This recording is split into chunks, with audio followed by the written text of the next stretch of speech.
और चलिए अब बात होगी खबरों की, जहां सागर से बड़ी खबर आ रही है। कांग्रेस उम्मीदवार के खिलाफ मामला दर्ज किया गया है। बीना से कांग्रेस की प्रत्याशी के खिलाफ मामला दर्ज हुआ है। आचार संहिता उल्लंघन का आरोप इन पर लगा है और बिना परमिशन सभा करने का आरोप इन पर लगा है। कृषि उपज मंडी में सभा की है। बीना की के सिटी थाने में मामला दर्ज है। आचार संहिता के उल्लंघन का आरोप लग रहा है। बिना परमिशन सभा करने का आरोप इन पर लग रहा है। कृषि उपज मंडी में इन्होंने सभा की थी और वो भी बिना परमिशन के सभा की थी और इसीलिए आचार संहिता के उल्लंघन का आरोप लग रहा है प्रत्याशी पर। ये बीना से प्रत्याशी हैं कांग्रेस की और बगैर परमिशन सभा करने का आरोप इन पर लग रहा है। कृषि उपज मंडी में यह सभा की गई थी। सागर से बड़ी खबर आपको बता रहे हैं। कांग्रेस उम्मीदवार के खिलाफ मामला दर्ज हो गया है। मध्य प्रदेश में सुगबुगाहट तेज है। 17 नवंबर को वोट डाले जाएंगे 230 सीटों के लिए और उससे पहले कई प्रत्याशी ऐसे हैं जो नजर में हैं। लगातार चुनाव आयोग उन पर नजर रख रहा है, उनकी गतिविधियों पर नजर रख रहा है और अब कांग्रेस प्रत्याशी पर आरोप लगे हैं।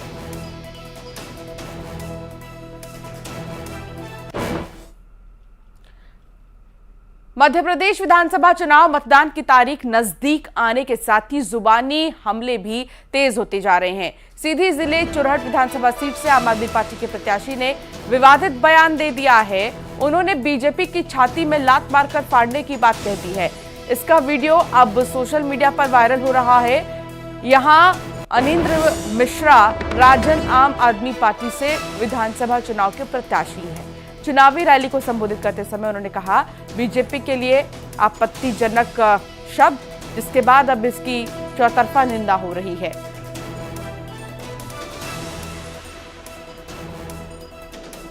चुरहट क्षेत्र की बात करूं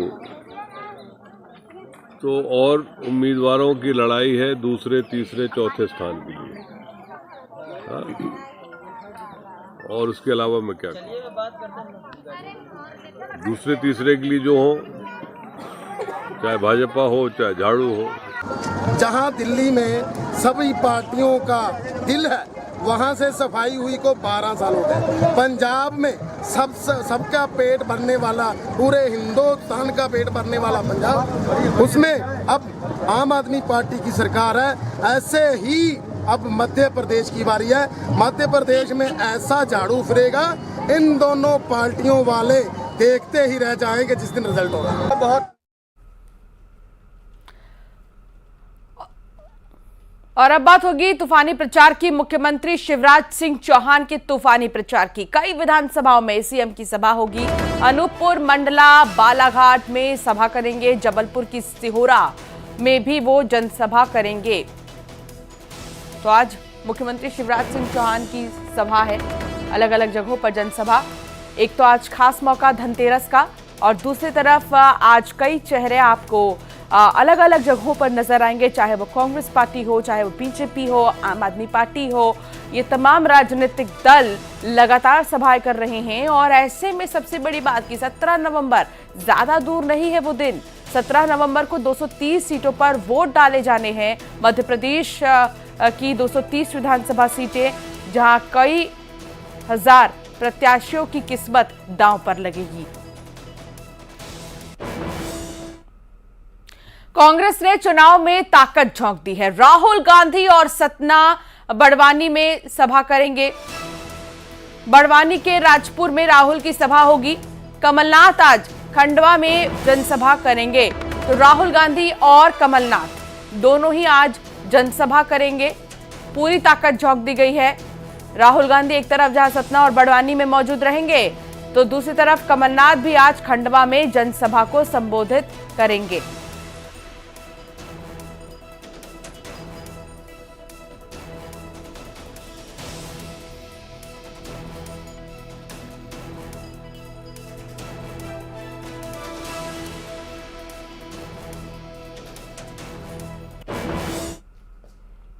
तो एमपी में ओबीसी को साधने की सियासत गर्मा गई है। ओबीसी की आबादी प्रदेश में निर्णायक मानी जाती है।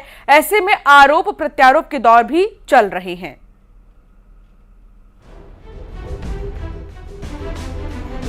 एमपी में ओबीसी को साधने की सियासत चल रही है। बीजेपी ने विधानसभा चुनाव के लिए 68 प्रत्याशियों को ओबीसी वर्ग से मैदान में उतारा है, तो वहीं कांग्रेस के 59 उम्मीदवार मैदान में हैं।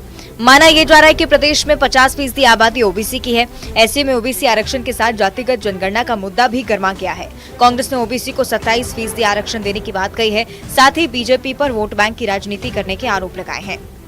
भारतीय जनता पार्टी जबरन में ओबीसी हितैषी होने का होल पीटती है, जबकि कांग्रेस पार्टी ने सदैव ओबीसी के हितों की बात की। सबसे पहले उनको 12% आरक्षण दिया और कमलनाथ जी की सरकार ने उसको 27% आरक्षण किया, जिसको कि बाद में शिवराज जी की सरकार ने, भाजपा सरकार ने खत्म कर दिया और 27% से उसको कम कर दिया। उधर बीजेपी ने खुद को ओबीसी के हितैषी बताते हुए कांग्रेस ने ज्यादा उम्मीदवारों को टिकट देने की बात कही। साथ ही कहा कि ओबीसी के लिए कांग्रेस ने कोई काम नहीं किया है। कांग्रेस के कमलनाथ जी के विश्वस्त लोग जो आज कांग्रेस के पदाधिकारी हैं, वो सुप्रीम कोर्ट में गए और ओबीसी आरक्षण को 0 कराया। बीजेपी की सरकार ने ट्रिपल टेस्ट कराया और आज मध्य प्रदेश में 27% ओबीसी आरक्षण लागू हुए। कांग्रेस ने 58 टिकट ओबीसी के दिए हैं, हमने 69 टिकट ओबीसी वर्ग के लोगों को दिए हैं। ये दर्शाता है कि भारतीय जनता पार्टी सबका साथ, सबका विकास, सबके कल्याण की बात करती है। एमपी की सीटों का गणित देखें तो 72 सीटों पर ओबीसी की आबादी 40% थी। 2018 में कांग्रेस को मिला था 7। 2018 में कांग्रेस को मिली थी 43 सीटों पर जीत।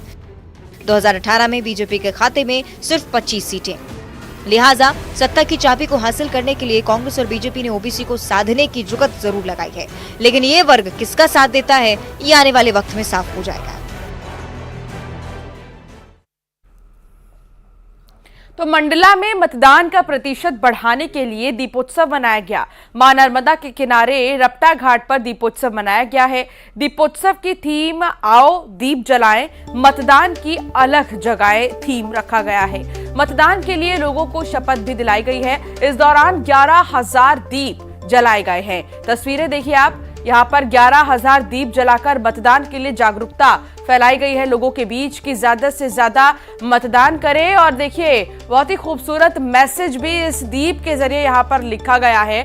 मंडला में मतदान का प्रतिशत बढ़ाने के लिए ये पहल की गई है और इसमें लिखा गया है कि आओ दीप जलाएं, मतदान की अलख जगाएं, ये थीम रखा गया है। और दीप प्रज्वलित करने के साथ ही मतदान की अपील की गई है कि ज्यादा से ज्यादा वोट डालें।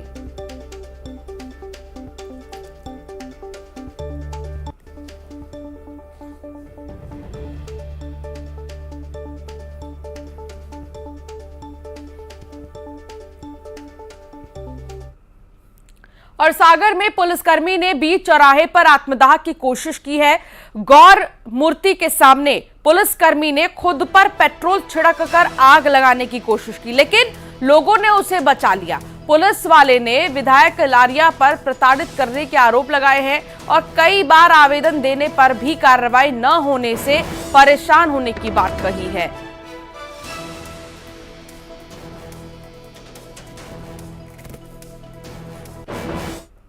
भैया कागज में आग ही लगा रहे और अपने ऊपर पेट्रोल तेल डाल रहे थे। जैसे ही हमारे को सामने आए तत्काल यहाँ पे हमारा साथी तरुण सैनी, उसने फूल माला वाले ने पानी दिया और उनके सामने आग बुझाई। इतने में सब आपके समक्ष हो गया है। यार ये केस नहीं लगने दे रहा। ये लाइट की चोरी भी मैंने आधा करता, उसकी चोरी पकड़ी गई तो उसके चोरी का प्रकरण नहीं बनाया। अतिक्रमण बचा, घरों दुकान है, वो जांच नहीं हो रही। रात का लाइसेंस नहीं दिया, वो जांच नहीं हो रही है। कॉमर्शियल सिलेंडर नहीं चला था, उसकी सब अवैध काम करता है। विमल कहाँ पदस्थ है? कोमल यादव वार्ड नंबर 5 का सह पार्षद है। और इसके भी और भी महिला संबंधित अपराध, उसकी जो सबूत मिल जाए तो वो भी पेश करूंगा मैं। ग्वालियर में पुलिस ने दूधिया गैंग पर शिकंजा कसते हुए गैंग के एक सक्रिय सदस्य को गिरफ्तार कर लिया है। बदमाश के पास से रिवॉल्वर के अलावा 9 हथियार भी जब्त किए गए हैं। पुलिस के मुताबिक हथियार को झांसी से लाया गया था। दूधिया गैंग में 6 से ज्यादा सदस्य हैं और इनका शहर के ट्रिपल जीर गैंग से झगड़ा चल रहा है। ऐसे में ये दोनों ही गैंग आपस में झगड़ते हैं तो है ही, साथ ही वारदातों को भी अंजाम देते हैं।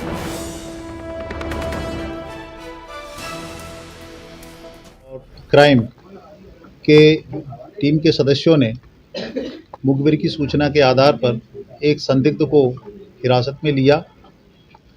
जब उसकी तलाशी ली गई तो उसके पास से कुल 8 अवैध हथियार पाए गए, जिनमें से एक अदिया और 7 देसी कंट्रीमेट कट्टे हैं। उनमें से एक रिवाल्वर भी है। पूछताछ पर इसने ये भी बताया कि ये सारे के सारे हथियार उसने झांसी से एक अन्य बदमाश से क्रय किए थे। इसके और क्योंकि आज धनतेरस है तो इस खास मौके पर रतलाम में महालक्ष्मी मंदिर में कुबेर का खजाना सज गया है। बड़ी संख्या में इस बार भी लोगों ने मंदिर में धन संपदा रखी है। मंदिर सोने चांदी के आभूषणों से सज गए हैं। सुबह 5 बजे से ही मंदिर के बाहर श्रद्धालुओं की लंबी लंबी कतारें लगी हुई हैं। आपको दिखा रहे हैं तस्वीर भी कि सुबह से ही तमाम जो श्रद्धालु हैं वो यहाँ पर पहुंचे हुए हैं। कुबेर का खजाना क्योंकि सज गया है और आज धनतेरस के दिन कुबेर जी की पूजा की जाती है, महालक्ष्मी की पूजा की जाती है। और इस मौके पर यहाँ पर रतलाम में देखिए मंदिरों में भक्तों की भीड़ नजर आ रही है। काफी ज्यादा मंदिर में सोना चांदी कैश तमाम चीजें श्रद्धालुओं की तरफ से रखे जाते हैं। जिसकी जितनी श्रद्धा, महालक्ष्मी के सामने भी पूजा की सामग्री रखी जाती है और फिर विधि विधान से पूजा पाठ करने का प्रावधान यहाँ पर है। रतलाम के प्रसिद्ध मां महालक्ष्मी मंदिर में कुबेर का खजाना सज गया और ये वही धन वैभव है जिसे देखने के लिए मध्य प्रदेश ही नहीं बल्कि देश के कोने कोने से बड़ी संख्या में श्रद्धालु रतलाम के इसी मां महालक्ष्मी के दरबार में पहुंचते हैं। और ये वो धन संपदा है जो लोग रतलाम और रतलाम के आसपास के जो जिलों से यहाँ पे आते हैं वो इस मंदिर में रखते हैं। मान्यता है कि 5 दिनों के बाद इस धन संपदा को वापस उन्हीं लोगों को लौटा दिया जाता है और यह जो श्रद्धालु है ये इसे लकी चार्म मानकर अपने पास रखते हैं, जिससे उनकी धन दौलत और समृद्धि जो है वो उसमें बरकत होती है। तो यही मान्यता यहाँ पे कई दशकों से चली आ रही है और ये वो वैभव है जो मानो कलयुग में भी सतयुग के दर्शन कराता है। इसे कुबेर का खजाना कहा जाता है और ये इसी धन संपदा के दर्शन करने के लिए बड़ी संख्या में श्रद्धालु सुबह 4 बजे से यहाँ पे लाइन में लगे हुए नज़र आते हैं। ये देखिए आप, ये पूरी जो पब्लिक है ये सुबह 4 बजे से यहाँ पे माँ महालक्ष्मी के दर्शन करने के लिए यहाँ पे आई है। और अब थोड़ी देर बाद जो है इस उत्सव की शुरुआत होगी। आप कब से यहाँ पे आ रहे हो, क्या देखते हैं, क्या चमत्कार देखते हैं माता जी का यहाँ पे? भैया माता जी का यहाँ पे सालों से लोग यहाँ पे आते हैं। एक बहुत बड़ा आस्था का केंद्र बना हुआ है पूरे भारत देश में। ये लोग यहाँ पर आते हैं और अपने सोने चांदी जेवरात जो अपनी रकमें जो एक महालक्ष्मी की आस्था रहती है वो अपने यहाँ पे दरबार पे चढ़ाते हैं और वो चाहते हैं कि दिन दुगना चार चौगुनी वो तरक्की करें। और यही आस्था के साथ ये आस्था है कि दिन दुगनी और रात चौगनी तरक्की हो। और ये वो भीड़ है, ये वो आस्था का केंद्र है जो हर बार नजर आता है। और 5 दिनों तक ये उत्सव चलेगा जिसमें मध्य प्रदेश ही नहीं बल्कि देश के कोने कोने से श्रद्धालु माँ महालक्ष्मी के इस कुबेर के खजाने के दर्शन करने के लिए रतलाम पहुंचेंगे। कैमरामैन मानस के साथ सुधीर जैन, न्यूज़ 18 रतलाम। यहाँ रुकेंगे एक छोटे से ब्रेक के लिए। खबरें आगे भी जारी रहेंगी।